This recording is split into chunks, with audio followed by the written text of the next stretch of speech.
a minha geração. Este país também é para novos e é por isso que recebemos em estúdio uma jovem jornalista que sempre quis ser jornalista. Neste momento está ao serviço da agência Reuters em Portugal. Nasceu em Lisboa, mas mudou-se para São Brás de Alportel quando acabou a 4ª classe, porque o pai arranjou emprego no Algarve. No início chorava, mas hoje agradece a oportunidade que teve de sair da bolha lisboeta rumo a uma pequena vila entre o mar e a serra. Depois do 11º ano foi viver para o Texas, nos Estados Unidos, num intercâmbio da AFS, em que uma família acolhe voluntariamente um jovem estrangeiro durante um ano.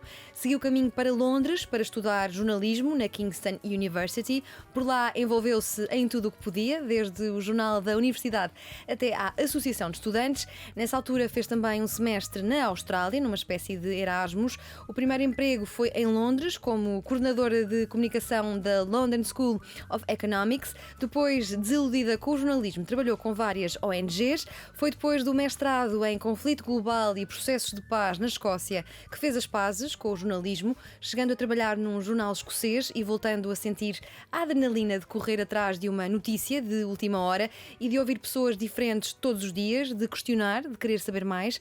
Talvez tenha sido essa a vontade que a levou a produzir o documentário Debaixo do Tapete, que conta a história da sua família, os Matoso de Andrade e Câmara, grandes comerciantes de pessoas escravizadas em Angola. Catarina Demany, muito bem-vinda. Obrigada pelo convite. E antes de mais, Catarina, muitos parabéns por esta tua coragem de ires gravatar o passado, a história dos teus antepassados.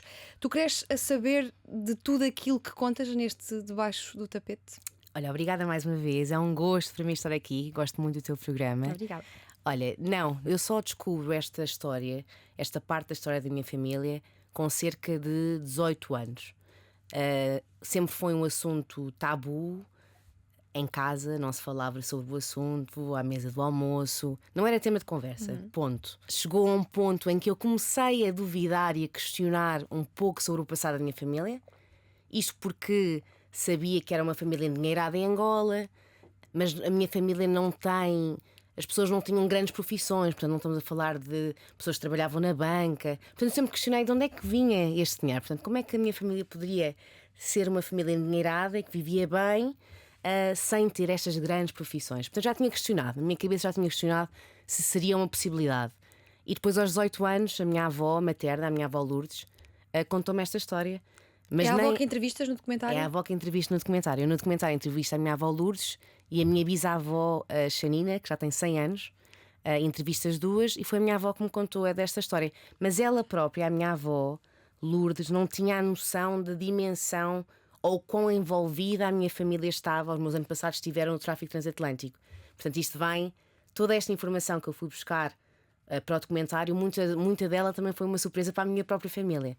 Portanto, foi uma jornada que fizemos em conjunto. Mas há um primeiro momento de descobrir que tens uma família com passado esclavagista e o momento em que percebes que podes tornar isto em matéria de debate. Exatamente, eu acho que Quando é que aconteceram esses dois momentos? São momentos distintos, porque eu aos 18 anos, quando me apercebo desta história e começo a investigar, e quando eu digo investigar foi literalmente ir ao Google e pôr o nome da família e começou a cair informação.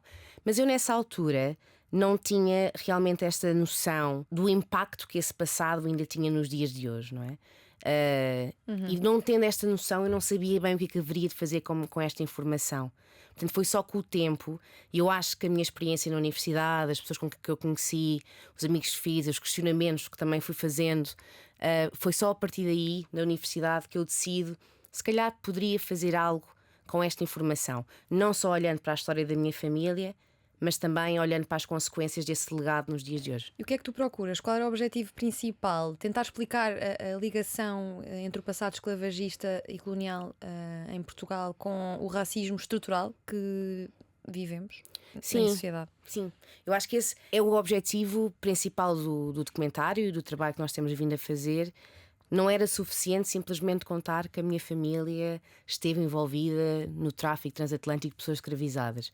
Teve a minha, tiveram várias outras famílias em Portugal, algumas que já falaram, a maioria que nunca falou, mas acho que olhar para este passado sem olhar para as consequências nos dias de hoje, portanto, como disseste, o racismo estrutural nas instituições, nos acessos ao trabalho, nos acessos à saúde, no acesso à educação. Portanto, mostrar que este legado em que a minha família esteve envolvida a construir, ainda tem um impacto hoje. Acho que só fazia sentido assim. Até para a pessoa que vê o documentário olhar para aquilo e perceber, ok, isto faz sentido estarmos a contar esta história neste momento, porque ainda tem um peso nos dias de hoje. E falaste de impacto. Eu pergunto a ti, Catarina, o que é que te mais impactou nas descobertas que foste fazendo para produzir este documentário? Olha, é uma lista muito longa de coisas que me foram chocando do Temos que eu vim a descobrir, exato, do que eu vim a descobrir. Mas talvez das coisas que mais me chocaram e mexeram comigo foi quando eu descobri que o atual Museu da Escravatura de Angola, que fica em Luanda, era uma propriedade que pertenceu aos meus antepassados. E os meus antepassados tinham este edifício, que hoje é museu, que funcionava como uma capela.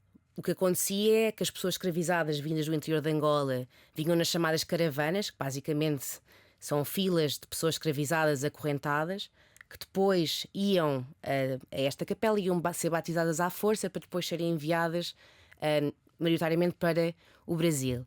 E nesse edifício está o nome do meu antepassado e também diz o porquê dele ter querido pôr o brasão de armas da família neste edifício que hoje é o Museu Nacional da Escravatura de Angola. Portanto, quem for lá ainda consegue ver este brasão. E ele diz que é para um dia os seus descendentes olharem para o passado da família e sentirem orgulho naquilo que foi feito, não é? E para mim isso foi um momento em que eu tive que me sentar, parar e pensar, porque acho que pelo momento, por um lado, é triste, não é? Porque aquele legado, o negócio escravocrata na altura era visto como algo que eu hoje me deveria sentir orgulhosa. Essa era a esperança deste meu ano passado.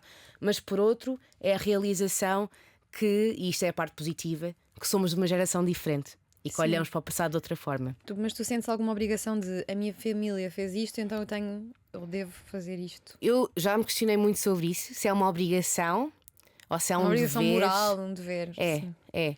Eu sinto que é. Eu sinto que é, para mim, pessoalmente, sinto que é um dever. Eu sinto que agora que sei, que aprendi, que li, que conversei com várias pessoas de vários movimentos, com vários backgrounds sociais, eu hoje olho para isto como um dever, não é? Se tendo acesso a esta informação e sabendo o impacto que tem hoje, acho que a minha obrigação era falar, dizer qualquer coisa. Mas expor. nós não vemos aí aos pontapés famílias com passado de escravagista, Não. que existem muitas, não é? A fazer o que tu fizeste. Por isso acho que é preciso uma grande dose de coragem. Obrigada. Com o bichinho jornalístico à mistura. Sempre. Aliás, Tu viste ali uma boa história, que é a tua história, Claro. a história da tua vida e que faz parte da tua identidade. Claro. E aliás, e como jornalista, para mim foi quase impossível não ir à procura de mais e mais informação, não é? E como jornalista, sabendo que teria as capacidades, a plataforma, as habilitações para produzir um conteúdo que pudesse sensibilizar as pessoas sobre este tema, mas que também fosse interessante para as pessoas verem. E tu passaste por entraves colocados pela tua própria família para a produção deste documentário? Olha, eu diria que há duas partes da minha família e há uma parte da minha família, com a minha avó, que me contou a história, que quis sempre saber mais e que me apoiou imenso neste percurso e que nunca me colocou qualquer entrave. Depois tivemos uma parte da minha família que eu queria muito entrevistar e que não quiseram ser entrevistados, porque não quiseram dar a cara. Sim. E eu tenho que respeitar isso, não é? Portanto, é algo muito público e não quiseram fazer parte do documentário dessa forma, mas apoiaram.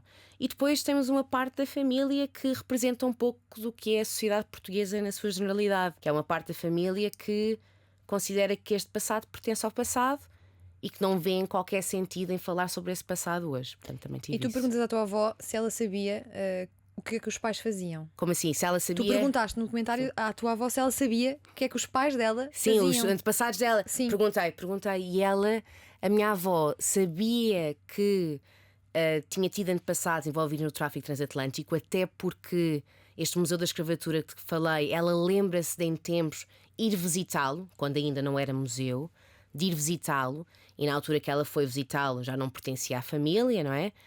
Mas que lhe disseram quando ela era mais nova: isto há uns tempos pertenceu-nos, não é? Portanto, ela sabia deste passado, mas não sabia que a linha da nossa família, desde que chegou a Angola no início do século XVIII, foram pessoas atrás de pessoas atrás de pessoas que estiveram envolvidas no tráfico transatlântico. Porque nós não estamos a falar de um homem que esteve envolvido, estamos a falar de uma linhagem de maioritariamente de homens que estiveram envolvidos e que fizeram disso um negócio da família e que, a partir desse negócio, construíram um império, não é? Nenhum império, mas sim, quer dizer, tinham várias propriedades, tinham várias joias. Portanto, mas é curioso ela não saber a dimensão deste envolvimento, porque mostra-me que também, na época dela, também era tabu. Portanto... Sim, e tu disseste uma coisa muito interessante, que talvez os teus antepassados acreditassem que tu ias olhar com orgulho para esta Sim. história, muito por causa da mentalidade da época. Tu vês restos dessa mentalidade nos nossos dias? Vejo. E são só restos ou são mais do que isso? Eu acho que há uma coisa no meu documentário que eu entrevistei o Mamadou Ba para o documentário e ele diz algo que me ficou na cabeça, que é a sociedade portuguesa está alicerçada ao seu imaginário colonial, e este imaginário colonial é um imaginário que olha para esse passado ainda hoje com orgulho, e eu acho que isso se vê não só no espaço físico das cidades portuguesas, não é? Daquilo que se celebra em Portugal e como se celebra, e até à própria forma como se fala dos ditos descobrimentos. Ainda é com muito orgulho, como se fosse a parte mais importante da história de Portugal.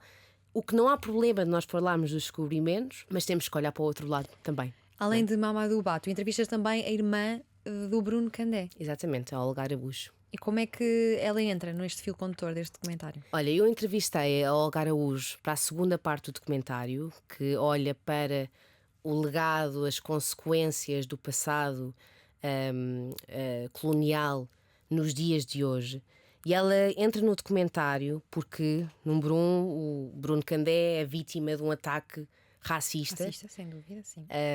Em Lisboa, e a pessoa, o homem que mata Bruno Candé, é um antigo combatente da guerra colonial. E nos dias antes daquilo que aconteceu e da morte de Bruno Candé, este homem diz a Bruno Candé coisas do género: volta para a senzala, volta para a tua terra, chama-lhe vários nomes, aí insultos racistas.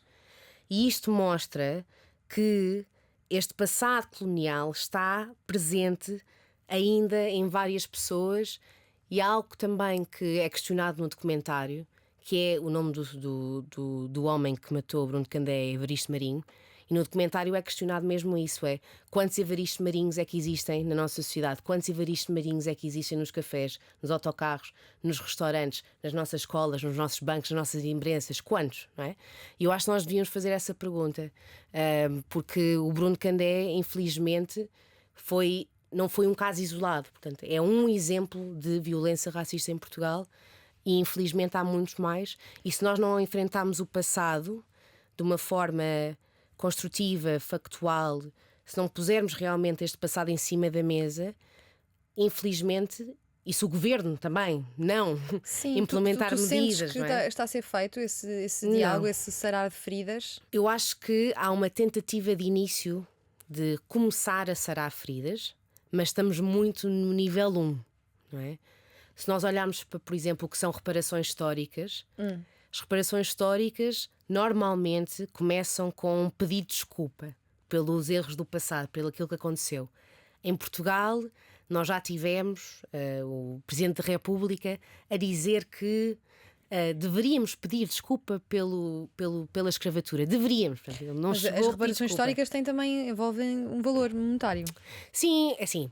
As reparações históricas são algo muito complexo e vai muito para além do dinheiro. Aliás, há quem argumente que as medidas políticas públicas são quase mais importantes que o dinheiro, não é? Primeiro tem que começar com um assumir do passado. Depois é preciso, claro, financiamento, porque precisamos de programas que ajudem a reparar essas feridas. Portanto, onde há falta de diversidade, nós temos que arranjar programas que tragam essa representatividade para dentro das empresas, para dentro das escolas. Precisamos de programas de educação, precisamos de programas de mais acesso à saúde, precisamos de mudar, por exemplo, partes do currículo escolar. Não é? Tudo isso são medidas que são essenciais para conseguir reparar o passado. E há países, olharmos por exemplo às Caraíbas, que já têm um plano que envolve muitas medidas económicas, por exemplo, cancelamento de dívida. É uma das medidas, ou poderá ser uma das medidas de reparações históricas nas Caraíbas. Mas o importante era que, se Portugal quisesse liderar este debate, que eu acho que seria uma coisa importantíssima, se nós conseguíssemos liderar este debate e estar à frente deste debate, porque o que inevitavelmente vai acontecer é que nós vamos ter que falar de reparações históricas em Portugal, mas o que nós não devíamos fazer é um copy-paste do que está a ser feito nos outros países. Nós temos que adaptar o que são as reparações históricas à realidade nacional também. E quando falamos de sarar feridas, quem é que teria essa responsabilidade de um ponto de vista principal? A escola, o governo, a CPLP? Quem é que devia estar a patrocinar este debate urgente? Pois, eu acho que tem que partir dos nossos líderes políticos, inicialmente, porque têm o poder de implementar leis, fazer propostas de leis, tem que também passar pelos nossos deputados, que levem estes assuntos para a Assembleia da República, mas creio que tem que ser um trabalho que não pode ser feito, portanto, na minha visão, não é? E é uma visão de uma pessoa que também só começa a olhar para estes assuntos não assim há muito tempo, não é? Portanto, eu não tenho uma visão académica e há muitas pessoas em Portugal a fazer um trabalho muito interessante sobre reparações históricas. É que o trabalho de um governo, de um partido político, não pode ser feito paralelamente aos movimentos antirracistas, não é? Portanto, estes dois mundos têm que trabalhar em conjunto, portanto, têm que se ouvir. É? E o movimento antirracista precisa de pertencer a qualquer trabalho que seja feito com a perspectiva de implementar medidas de reparação histórica.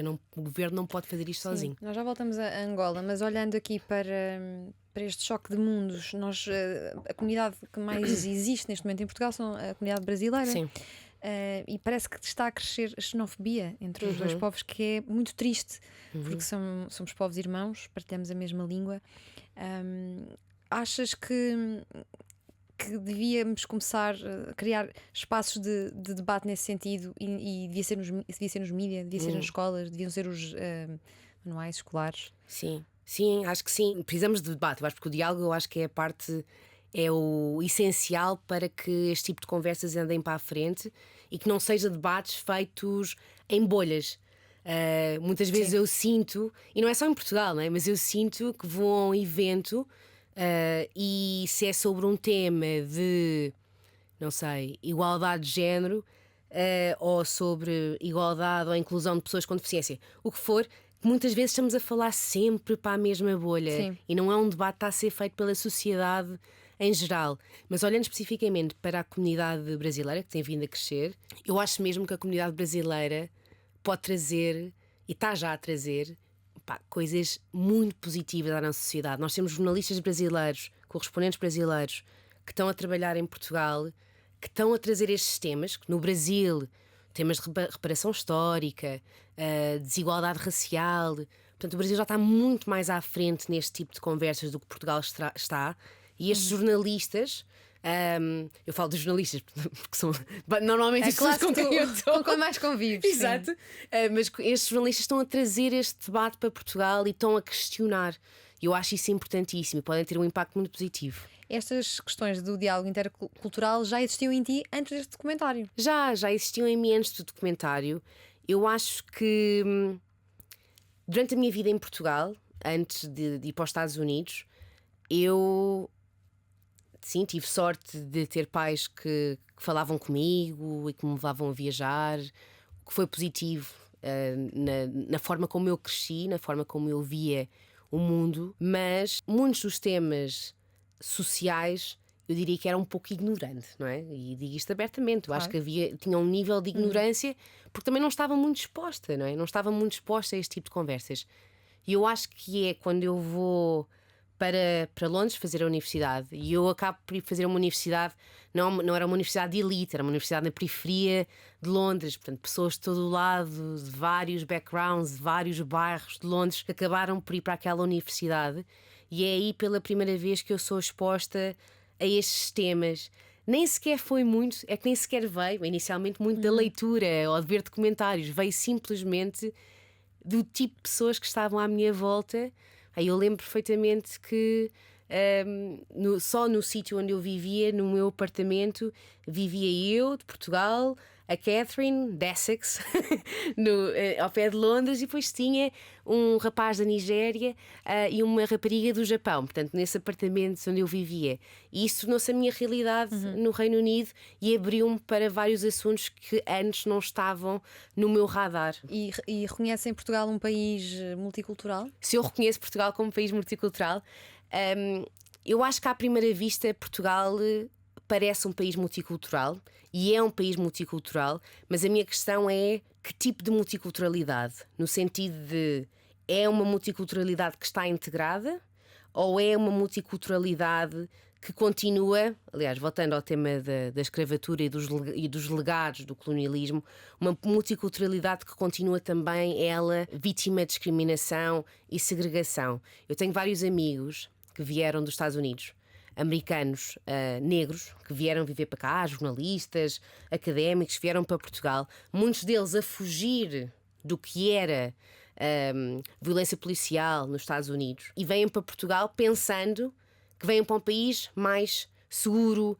mais aberto. E à primeira vista, o que muitos desses meus amigos me dizem é que realmente Portugal parecia um país mais multicultural, porque nas ruas da cidade vê-se pessoas de várias cores, de vários feitios, de vários locais, mas depois a questão é a integração. Não é? E a integração.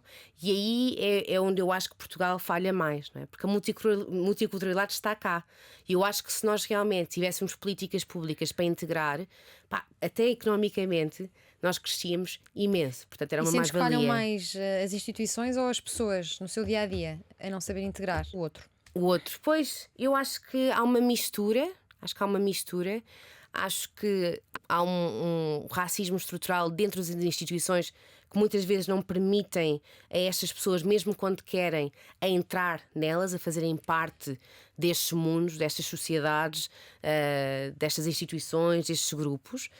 Portanto, aí eu acho que as pessoas encontram barreiras, mas depois também acho que tem muito a ver com mentalidade. Eu não quero aqui generalizar, não é? Acho que não devemos generalizar, mas acho que, no geral, eu, por exemplo, sei o que é ir a um café em Portugal e o tipo de piadas que ouço, por exemplo, não é? Em relação a outros grupos, não é? Nós sabemos que a nossa linguagem muitas vezes é discriminatória e continua a ser um pouco banal, não só contra pessoas negras, mas também contra a comunidade cigana, não é? Nós sabemos que isso está muito presente em Portugal. E sendo uma mulher branca, falar sobre racismo, isto pesa-te de alguma forma? Ouves muito este discurso de não teres lugar de fala, ou sentes que és ouvida e respeitada? É uma boa questão, porque, número um, eu acho que as pessoas brancas, não é, têm uma obrigação de também fazer parte, claro que sim, deste debate e contribuírem para este debate, mas ao mesmo tempo saber que há um limite, e o meu limite é que podem-me contar as vivências, as pessoas podem-me contar as suas vivências, mas a realidade é que eu nunca experienciei isso na pele. Portanto, eu posso falar sobre racismo a partir do que as outras pessoas me contam, mas eu nunca vou sentir o que é racismo. E, na minha opinião, e tendo acesso a plataformas, sendo jornalista, temos uma obrigação de usar estas plataformas para falar, nunca esquecendo que sempre que podemos devemos dar plataforma às pessoas que vivenciam isto na pele todos os dias, não é? Portanto, nunca esquecendo isso, que também é o nosso papel, não só falar sobre estes assuntos, não só em programas incríveis como o teu, mas também à mesa de jantar com a nossa família, com os nossos amigos, questionar, ter conversas desconfortáveis, mas nunca esquecendo que sempre que pudermos nós temos que dar plataforma às pessoas que vivem discriminação racial no dia a dia. E o discurso muda muito quando estamos em Portugal ou em Angola, quando a matéria é racismo e reparações históricas? Muda um bocadinho. Eu, quando estive em Angola a apresentar o documentário, fui muito bem recebida. Gostei muito da experiência de ir a Angola apresentar o documentário. Mas o tema das reparações históricas em Angola, para já, tal como em Portugal, não é um tema discutido com muita frequência, não é? Mas o legado colonial em Angola é um bocadinho diferente. Portanto, o legado colonial sente-se em Angola, não há dúvida nenhuma, mas são em outro tipo de aspectos. Por exemplo, em Angola, quando eu estava a apresentar o documentário, algo que as pessoas falaram durante o debate foi o colorismo, não é? Que é uma pessoa negra é tratada de forma diferente se a tonalidade da pele dela for mais escura ou mais clara, não é? E isso acontece muito, muito em Angola. A língua, a linguagem, as expressões que se usam às vezes em Angola têm um legado colonial gigantesco. Há uma expressão em Angola que o meu amigo Israel Campos me ensinou. Já esteve aqui neste programa. Que também já esteve aqui neste programa. Sim. Portanto, se virem este programa, voltem atrás para ver o do Israel. É um dos meus também. episódios preferidos. Que ele explicou-me que há uma expressão em Angola que é bom ventre. E bom ventre em Angola significa um ventre que pariu um bebé mais claro. Okay? Portanto, tudo isto é um legado colonial muito, muito grande que Angola ainda está a ultrapassar e onde os traumas desse legado colonial ainda estão muito à flor da pele. E eu acho que, eventualmente, eu acho que é muito difícil lidar com o passado quando os traumas estão tão à flor da pele. Eu acho que, eventualmente, Angola vai estar preparado para ter esta conversa. E vai ser muito interessante, porque o que está a acontecer, por exemplo, nas Caraíbas, é que foram os países que foram colonizados que agora estão a ir ao Reino Unido e dizer: oi, vocês têm que fazer alguma coisa. Não é? Vocês têm que fazer alguma coisa. Vocês colonizaram-nos, vocês usaram o nosso território para escravizar e para fazerem dinheiro, e nós agora queremos reparações. E no momento em que Angola, ou Moçambique, ou Cabo Verde disser: nós temos que falar com Portugal. E temos que pedir isto a Portugal. Mas só que isso ainda não aconteceu. Olha, e como é que foi para ti esta visita a Angola em que mostras o teu documentário? Como é que foi viver tudo aquilo depois de teres esta consciência daquela que foi a história da tua família? Que é a história? Foi uma viagem para mim pesada, porque não só fui apresentar o documentário, como a minha mãe veio comigo para a apresentação do documentário, e foi a primeira vez que a minha mãe voltou a Angola desde o 25 de Abril. Portanto, foi uma viagem muito, muito pesada, e acho que se tornou ainda mais pesada porque, tendo consciência do que é este legado colonial e as consequências da escravatura e do colonialismo nos dias de hoje, também em Angola, tudo aquilo que eu vejo à minha volta, a segregação social, a divisão urbana de onde as pessoas vivem, onde as elites vivem, onde as pessoas pobres vivem. Eu sei agora, a partir das minhas pesquisas, da investigação e das conversas que tenho tido, que isso é fruto de um passado colonial. Portanto, ver a pobreza é uma coisa, mas ver a pobreza que foi causada pelo teu país de alguma forma é outra, e acho que torna complicada este tipo de viagens, mas que não deixa de ser super necessária. Tu também tens estado envolvida num programa aqui da RTP, não é? Mundo Sem Muros? Exatamente. E havia uma jornalista brasileira, entretanto saiu, sim. e agora és a única jornalista mulher. Agora sou a única mulher a representar. As mulheres têm mais dificuldade em conquistar o palco, o protagonismo? É uma pergunta bem redundante. Olha, eu acho que sim, que não há dúvida nenhuma que como mulher no jornalismo, eu acho que nós temos sempre que batalhar um bocadinho mais para sermos levadas a sério. Acho que não há dúvida nenhuma disso. Acho que as mulheres já deram 1001 provas que são tão boas ou melhores do que os homens no jornalismo, mas sinto que é constante, é uma batalha constante. Neste programa que eu faço, que é o Mundo Sem Muros, na RTP, sou a única mulher agora. Tivemos outras mulheres que infelizmente tiveram que sair do programa, mas acho que é sempre importante em qualquer programa ter um equilíbrio entre o número de mulheres, o número de homens, o número de pessoas brancas, o número de pessoas racializadas. Acho que isso é muito importante porque traz, para mim, traz uma lufada de ar fresco a qualquer programa e traz elementos diferentes. E eu acho que é muito importante para jovens jornalistas olharem para um programa de televisão ou um programa de rádio e verem mulheres e verem mulheres a falar sobre os assuntos mais diversos. Neste programa na RTP nós falamos de assuntos internacionais, portanto é um programa de comentário sobre as notícias da semana, guerra, conflitos, aquecimento global, o que for. Eu acho que é importante para outras mulheres verem essa representação. Olha, e como é que vai o jornalismo? Catarina, já passaste por uma fase de desilusão e agora? Já. A desilusão está bem afastada? Ou de vez em quando? Não, eu acho que às vezes também volta a desilusão, de vez em quando a desilusão com o jornalismo volta. Acho que é inevitável isso acontecer, mas estou muito feliz naquilo que faço e no trabalho que faço e no sítio onde trabalho.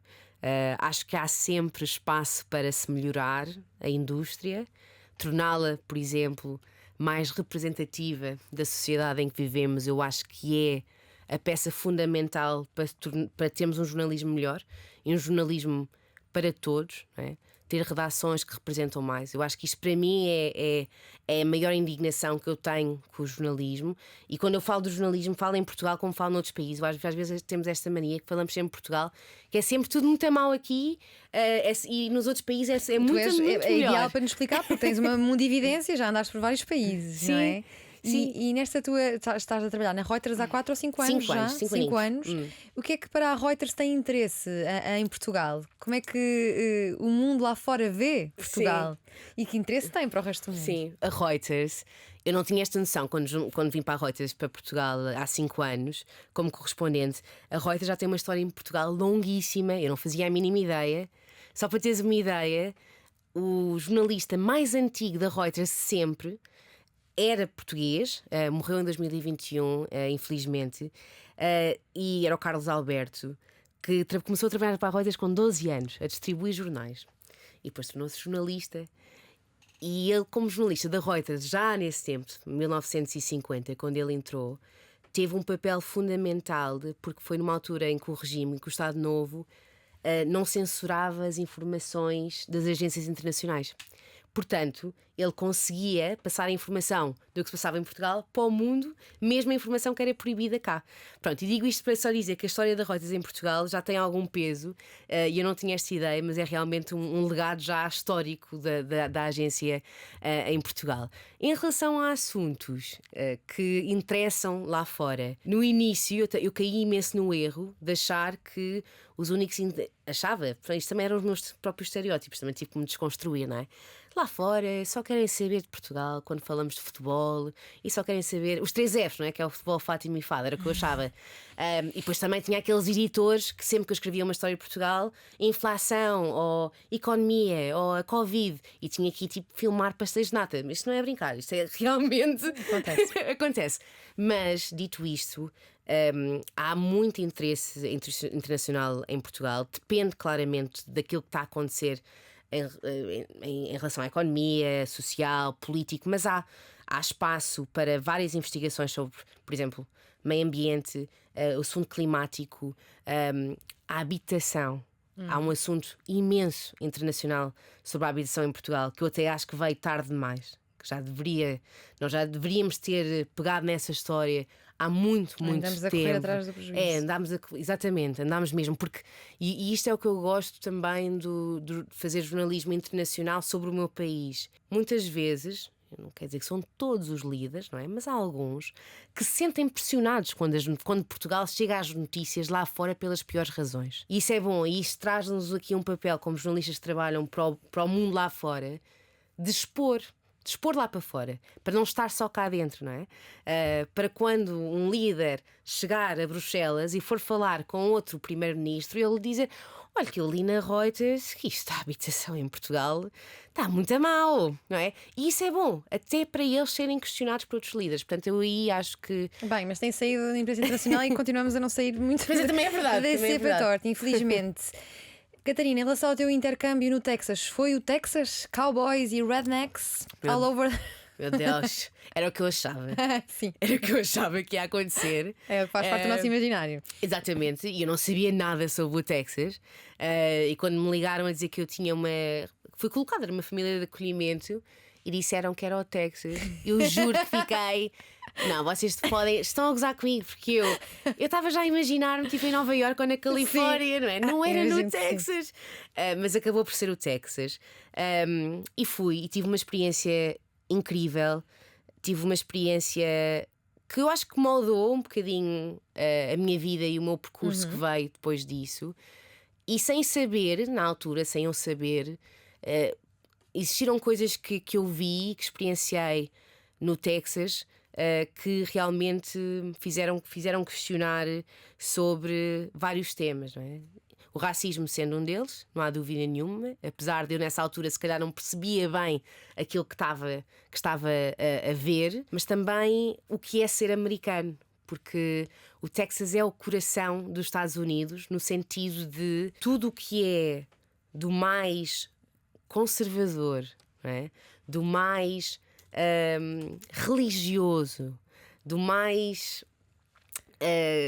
à direita das direitas da política, está neste estado. E eu não tinha noção disso até ir experienciar isto. E tu viste uma sociedade extremamente desigual?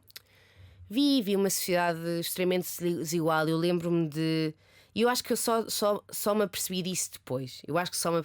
Em retrospectiva. Em retrospectiva, porque né, tu vês na própria cidade onde eu vivia onde é que viviam as pessoas brancas e os mexicanos, por exemplo, não é? Onde é que viviam as famílias de elite e onde é que viviam as famílias mais pobres. Os próprios cliques que nós às vezes vemos nos filmes, que eram as imagens que eu tinha dos Estados Unidos quando era mais nova, das cheerleaders e dos jogadores de futebol que almoçam juntos e grandes festas. Os cliques, entre aspas, que eu vi foram divisões de grupos sociais distintos, não é? Portanto, na escola era isso que eu via. Portanto, isso também, para mim, em retrospectiva, mudou muito a imagem que eu tinha dos Estados Unidos, uma sociedade aberta, de sonhos, não é? Os Estados Unidos que vão ter eleições em 2024, com Biden a tentar seguir para um próximo mandato, talvez um Trump a voltar. Como é que. Estou a ficar com O que é que se calor. sabe sobre estas eleições, Catarina? O que é que já se sabe? Estou a ficar com calor. Pois, eu acho que. Eu digo-te isto não necessariamente num olhar ou por uma lente jornalística, mas pelas conversas que eu tenho tido com os meus amigos americanos e com a minha família de acolhimento americana. E o problema neste momento para estas pessoas, muitas delas republicanas, é que não querem o Trump de volta, mas também não querem um Joe Biden, não é?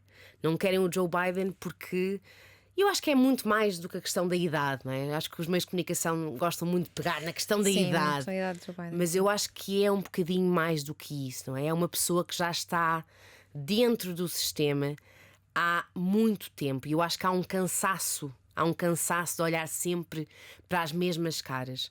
Mas há uma falta, neste momento, de uma alternativa. E o que eu sinto, mesmo dentro destes grupos de republicanos, e que são republicanos mais moderados, que há um grande receio também, há um grande medo daquilo que pode acontecer. E nós estamos a ver, em Portugal, eu há bocado falávamos sobre a comunidade negra dos Estados Unidos que tem vindo para Portugal devido a vários incidentes de racismo nos Estados Unidos. Também há uma vaga muito grande de americanos que estão a vir só por incerteza política, porque não sabem o dia da manhã e querem sair do país para não terem que lidar com o que pode ser uma realidade política diferente nas próximas eleições. Catarina, já extrapolámos o nosso tempo e eu vou ter de saltar imensas perguntas, mas não posso deixar de te perguntar sobre o teu mestrado em conflito global e processos de paz que fizeste na Escócia. O que é que este teu mestrado pode dizer ou fazer pelo mundo à nossa volta? Rússia, Ucrânia, Israel, Palestina. Olha, este foi um mestrado que, para mim, foi uma experiência única, e ainda bem que eu consegui fazer, porque moldou um pouco a forma como eu olho para o jornalismo. E foi ele que se fez, foi ele que te recuperou. Foi ele que me recuperou, Para o exatamente, e que jornalismo. me trouxe de volta para o jornalismo. Mas aquilo que este mestrado me mostrou foi que os conflitos, quando não são resolvidos por via de diálogo, seja ele o que for, não é? Provavelmente não vamos conseguir resolvê-los a longo prazo, e que muitos conflitos são, entre aspas, resolvidos, ou os meios de comunicação gostam de dizer que já estão resolvidos porque se assinou uma declaração de paz e porque já não há armas, ou por o que for. Mas a realidade é que quando dois povos que estão em conflito não se conseguem perceber e não há esse diálogo, eu acho que há sempre o diálogo e também a mudança de mentalidades. E a outra coisa que eu acho importante também deste curso, que foi, isto eu acho que dá para qualquer tipo de assunto, não só para conflito, mas também para outros assuntos sociais, não é? Que é a educação, está na raiz de quase todas as nossas ações, não é? E da forma como agimos.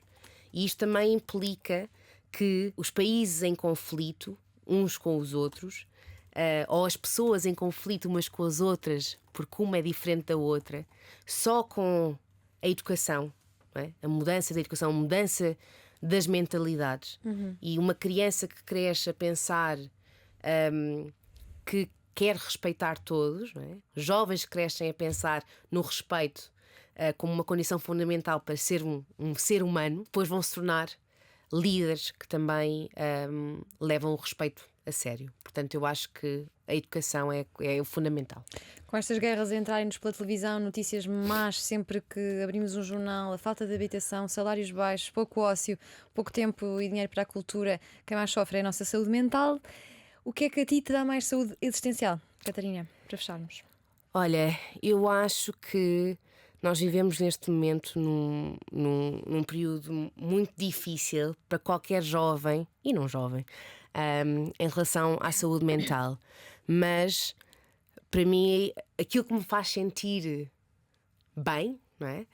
É muito mais do que a minha profissão. Aliás, eu diria que não é a minha profissão. Aquilo que me faz sentir bem ao fim do dia, quando vou para a cama, é saber que tenho a minha família, os meus amigos, saber que consigo estar presente nos momentos importantes na vida dos meus amigos, da minha família, e desse modo tentar arranjar um equilíbrio entre o que é a loucura do nosso trabalho, a loucura das imagens que nós vemos na televisão, os horrores que nós estamos expostos diariamente, estando presentes num conflito ou num desastre natural, ou simplesmente porque abrimos o nosso computador. Mas pensar na minha vida pessoal, nos meus amigos, na minha família e estar presente, para mim é o que me dá mais estabilidade. Apesar de ter crescido naquele canto seguro, na Serra Algarvia, teve o privilégio e a sorte de ter pais que lhe mostraram o mundo desde muito cedo.